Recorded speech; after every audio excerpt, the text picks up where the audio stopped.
Doctor గారు నర్మద గారు ఇలా అడుగుతున్నారు. నేను ఇప్పుడు 35 వారాల గర్భవతిని. అయితే నాకు అప్పుడప్పుడు ఎక్కిళ్ళు బాగా వస్తున్నాయి. ఒకసారి ఎక్కిళ్ళు స్టార్ట్ అయితే దాదాపు 15 నిమిషాల వరకు ఎక్కిళ్ళు ఆగడం లేదు. నాకు ఎక్కిళ్ళు వస్తే నా కడుపులో ఉన్న బిడ్డకు కూడా ఎక్కిళ్ళు వస్తాయా? ఇలా ఎక్కిళ్ళు వచ్చినప్పుడు ఏం చేయాలి? సలహా ఇవ్వండి అని అడుగుతున్నారు. నర్మద గారు 35 వారాల గర్భిణి అంటే గర్భం చాలా పెద్దగా ఉంటుంది. మీకు పొట్ట నిండా మీ గర్భాశయము పిండమే ఆక్యుపై చేస్తుంటుంది, ఉమ్మనీరు బేబీ అంతా కలిపి. కాబట్టి ఇలా పెద్దగా ఉన్నప్పుడు లాస్ట్ ఇంకా డెలివరీ ముందు ఈ మీ కడుపులో ఉన్న ఆర్గన్స్కి ప్లేస్ తక్కువ అయిపోతుంటుంది. స్టమక్, లివరు, స్ప్లీను, ఇంటెస్టైన్స్ ఇట్లాంటివన్నీ పైకి పక్కకు జరుగుతుంటాయి అన్నమాట.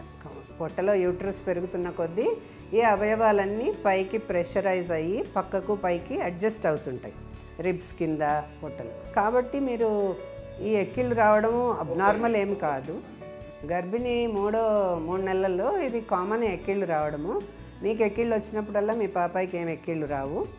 ఈ ప్రెషర్ పడుతుంటుంది పొట్ట మీద. దానివల్ల మీరు నిదానంగా నీళ్లు తాగుతూ లేకపోతే డీప్గా ఊపిరి పీల్చుకుంటూ ఆ ఎక్కిళ్ళ గురించి మర్చిపోయేటట్టుగా ఏదన్నా వేరే పనిలో పడితే ఎక్కిళ్ళు తగ్గుతాయి. వాటి గురించి వరి అవ్వద్దు. డయాఫ్రమ్ ఇరిటేట్ అయ్యి అట్లా అవుతుంది. బిడ్డకు మాత్రం ఏం ప్రమాదం ఉండదు. కొంచెం కొంచెంగా డ్రైగా లేకుండా కొంచెం కొంచెంగా లిక్విడ్స్, కొంచెం కొంచెంగా సెమీ సాలిడ్ ఫుడ్స్ మింగడము, ఎక్కువసార్లు తక్కువ తినడము, వీటి వలన తగ్గవచ్చు ఎక్కిళ్ళు. కొన్ని మందులు కూడా ఉంటాయమ్మా, యాంటాసిడ్స్ అని, ప్రోకైనెటిక్స్ అని, ఇప్పుడు ప్యాంటిన్ డి లాంటివి అట్లాంటివి వేసుకోవచ్చు.